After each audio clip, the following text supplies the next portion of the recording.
जरूरी सूचना है आप सभी स्टूडेंट्स के लिए। स्टडी फॉर सिविल सर्विसेज का Android app Google play store में आ चुका है, उसको प्लीज तुरंत इंस्टॉल कर लीजिए। और अगर आप स्टडी फॉर सिविल सर्विसेज के सिर्फ ऐप से कोई भी कोर्स, कोई भी पीडीएफ परचेस करते हैं तो उसमें अप्लाई कूपन, अगर आप ज्ञान सर जो है आप उसमें अप्लाई करते हैं, ये कूपन कोड है, तो उसमें 20% फीस तुरंत माफ हो जाएगी। मतलब 20% डिस्काउंट तुरंत उसमें लग जाएगा। ज्ञान सर लिखना है, नॉर्मली ज्ञान सर स्मॉल लेटर में है सब कुछ, कोई स्पेस नहीं, कोई कॉलम नहीं, सिर्फ ज्ञान सर, GYANSIR। इस तरह से अगर कूपन कोड लगाते हैं आप ऐप में बाई करने से पहले, जो अप्लाई कूपन वाले में आता है, तो 20% का डिस्काउंट तुरंत मिलेगा। वीडियो देखिए। नमस्कार दोस्तों, स्वागत है आपका यूपीपीएससी बेस्ट ऑनलाइन कोचिंग के इस यूट्यूब चैनल पर। फ्रेंड्स, आप किसी भी प्रतियोगी परीक्षा की तैयारी कर रहे हैं तो वहाँ पर पॉलिटी से जुड़ा प्रश्न आता है, तो ये क्लास आपके लिए अत्यंत महत्वपूर्ण होने वाला है। चलिए दोस्तों, बढ़ते हैं आज के इस इंटरेस्टिंग सेशन की ओर। देखिए, पॉलिटी से जुड़े प्रश्न, एक तो इनकी संख्या ज़्यादा होती है और दूसरा इसको याद करना थोड़ा सा मुश्किल होता है, क्योंकि इसमें आर्टिकल्स दिए रहते हैं, रटना होते हैं, और इस सब्जेक्ट की शब्दावली अन्य विषयों के मुकाबले थोड़ी सी अलग होती है, तो अक्सर विद्यार्थियों को दिक्कत बनी रहती है। फ्रेंड्स, आज के बाद आपकी ये समस्या समाप्त हो जाएगी। इस सीरीज़ में हम लोग पॉलिटी की एक एक आर्टिकल को बहुत तरीके से याद करेंगे और दूसरा हर चीज़ का कारण समझेंगे। जब आप किसी स्टोरी के पीछे का कारण समझते हुए चलेंगे ना, तो आपको बड़े आसानी से याद हो जाएगा। तो चलिए दोस्तों, समझते हैं आज के इस इंटरेस्टिंग सेशन को। सबसे पहले ये बात करेंगे जो पॉलिटी शब्द है, पॉलिटी को हिंदी में राज व्यवस्था कहते हैं। पॉलिटी से संबंधित जैसे पॉलिटी के जैसे कुछ और शब्द होते हैं जो कि आपको कंफ्यूज करते हैं। पहला जैसे यहाँ पे पॉलिटी है, पॉलिटी मतलब राज व्यवस्था है, ठीक है। एक पॉलिटिकल साइंस भी आता है, फिर पॉलिटिक्स आता है और कॉन्स्टिट्यूशन आता है। इसमें थोड़ा थोड़ा अंतर होता है। अब ये अंतर अगर नहीं पता रहेगा तो आपके मन में कन्फ्यूजन बना ही रहेगा। पॉलिटी मतलब होता है राज्य व्यवस्था, राज्य व्यवस्था मतलब राज्य चलाने की व्यवस्था, किसी भी राज्य को चलाने की जो व्यवस्था होती है उसी को पॉलिटी कहते हैं। दूसरा है पॉलिटिकल साइंस, इसको हिंदी में कहते हैं राजनीतिक विज्ञान। देखिए, ये पॉलिटी से अलग है। फिर पॉलिटिक्स, पॉलिटिक्स मतलब राजनीति, राजनीति एक अलग चीज़ है। राजनीति मतलब जैसे आपने देखा होगा, जो पॉलिटिक्स में इंटरेस्टेड होते हैं, जैसे पर्सन्स होते हैं, वो राजनीति करते हैं, ये चीज़ें यहाँ पे। और एक होता है कॉन्स्टिट्यूशन, कॉन्स्टिट्यूशन इसको हिंदी में कहते हैं संविधान। संविधान क्या होता है? जो राज्य चलाने की व्यवस्था होती है वो संविधान पर टिकी होती है। संविधान में जितनी चीज़ें लिखी गई, जिस आधार पर चीज़ें, वैसे ही राज्य चलाया जाता है। तो अब राज्य चलाने के लिए ही हम पॉलिटी को पढ़ेंगे, तो सबसे पहले हमें यही समझना चाहिए कि राज्य क्या। अगर राज्य के बारे में आप समझ लेंगे तो थोड़ा सा पॉलिटी समझने में आसानी होगी। तो देखिए यहाँ पे अच्छा कुछ शब्द और भी दिया है, पहले इसको भी समझ लेते हैं। जो पॉलिटी शब्द है ये ग्रीक वर्ड, GR का मतलब है ग्रीक, ग्रीक वर्ड है पॉलिस, पॉलिस से बना हुआ है। पॉलिस का अर्थ होता है सिटी। मतलब पॉलिटी शब्द आया कहाँ से? तो ग्रीक वर्ड है पॉलिस, इसी से पॉलिटी बनाया गया। और इसका जो पॉलिस का अर्थ है सिटी होता है। यहाँ पे गलती से पुलिस हो गया, ये पुलिस नहीं होगा, POLIS रहेगा, ये थोड़े से लिखने में मिस्टेक हो गया दोस्तों। तो यहाँ पे सिटी की जो व्यवस्था होती है इसी को पॉलिटी कहते हैं। अब आगे बढ़ते हैं। देखिए, अब यहाँ पर दिया राज्य। अब राज्य चलाना है आपको, तो पहले राज्य को समझ लीजिए, राज्य है क्या। तो राज्य के बारे में जो बताया गया था, ये मॉन्टेगिडो कन्वेंशन 1933 में मॉन्टेगिडो कन्वेंशन हुआ है, जहाँ पे ये चीज़ बताया गया कि राज्य के अंदर 4 तत्व होने आवश्यक है। अगर किसी भी क्षेत्र में, जैसे मान के चलेगा यहाँ पे ये एक एरिया है, इस एरिया में अगर ये 4 फैक्ट मिलेंगे ना, तो उसको राज्य की डेफिनेशन आपको देना पड़ेगा। देखिए, पॉलिटी में राज्य का डेफिनेशन जो है ये सामान्य तौर पर राज्य के डेफिनेशन से अलग होता है। जैसे आप यहाँ पे देख रहे हैं, जैसे भारत है, भारत में 28 राज्य है। अब ये चीज़ यहाँ पे थोड़ा सा अलग होगा। देखिए यहाँ पे क्या है, देखिए आपको पॉपुलेशन चाहिए। पहला फैक्ट है पॉपुलेशन। अगर पॉपुलेशन होगा तो किसी जमीन पे रहेगा, तो इसके लिए आपको टेरिटरी क्षेत्र बनाना पड़ेगा और इसकी सोवरेनिटी होनी चाहिए, मतलब संप्रभुता होना चाहिए। और चौथा यहाँ पर गवर्नमेंट होना चाहिए। अगर ये 4 चीज़ मिल रहे हैं तो उसे आप राज्य का दर्जा देंगे। तो राज्य, देखिए ये चीज़ निकल के कहाँ से है? मॉन्टेगिडो कन्वेंशन 1933, ये कन्वेंशन हुआ। इसी सम्मेलन में ये बताया गया किसी भी राज्य में 4 तथ्य होने आवश्यक है: जनसंख्या, क्षेत्र, संप्रभुता और सरकार। अब संप्रभुता से कुछ पेपर में प्रश्न आते हैं, ये कई बार प्रश्न पूछे गए, तो आपको समझना चाहिए यहाँ पे। देखिए, संप्रभुता होती है आंतरिक संप्रभुता। दूसरा है बाह्य संप्रभुता, मतलब इंटरनल एक्सटर्नल।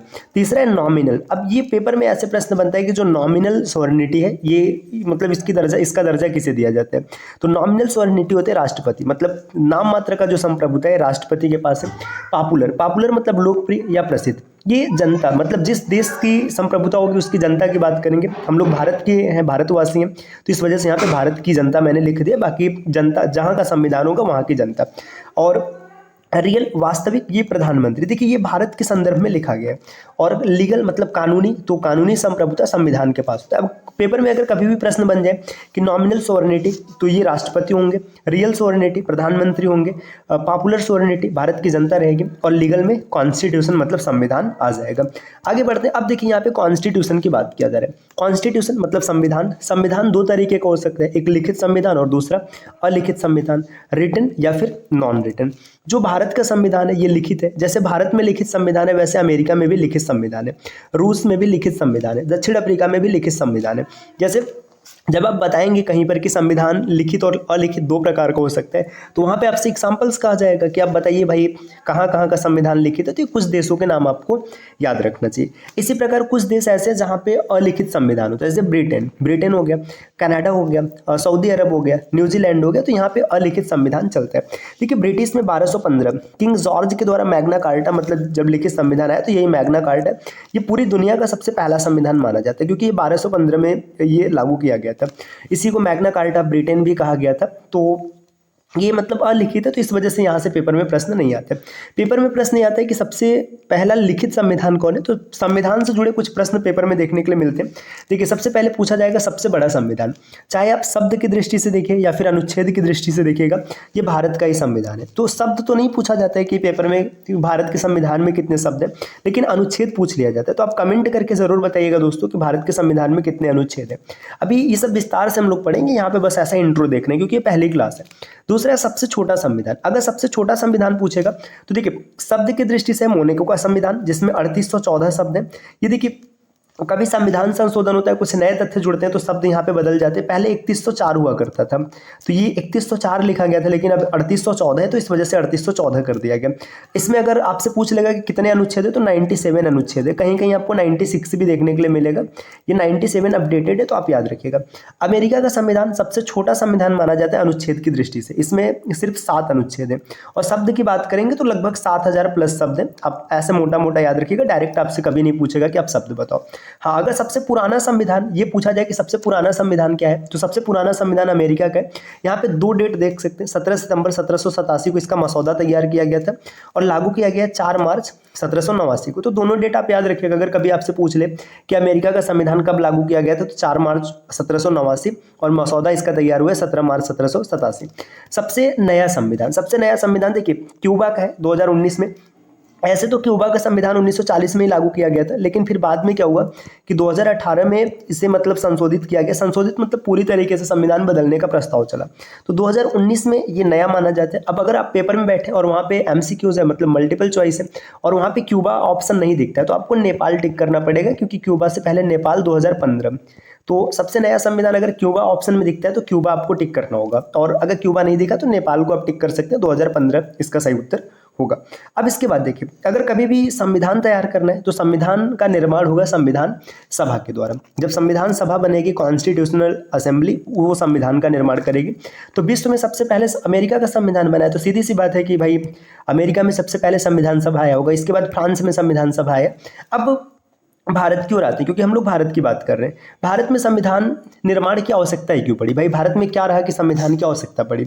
अब पहले के समय में देखेंगे, जैसे देखिए संविधान जो लागू किया गया, ये तो फिर भाई 1949-1950 के आसपास की बात है। 1947 में भारत आज़ाद हुआ, फिर उसके बाद धीरे धीरे संविधान तैयार किया गया।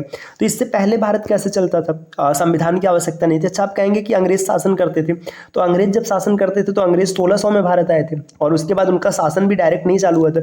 इससे पहले की बात करेंगे तो आप कहेंगे मुगल शासन करते थे, तो मुगल्स मतलब जो मुगल की सत्ता बनी, ये मान लीजिएगा 11वीं-12वीं शताब्दी के आसपास बनी थी। इससे पहले भारत कैसे चलता था? तो वहाँ पे फिर कोई लिखित संविधान नहीं था। तो क्या ऐसा जरूरत पड़ा कि संविधान की आवश्यकता पड़ी?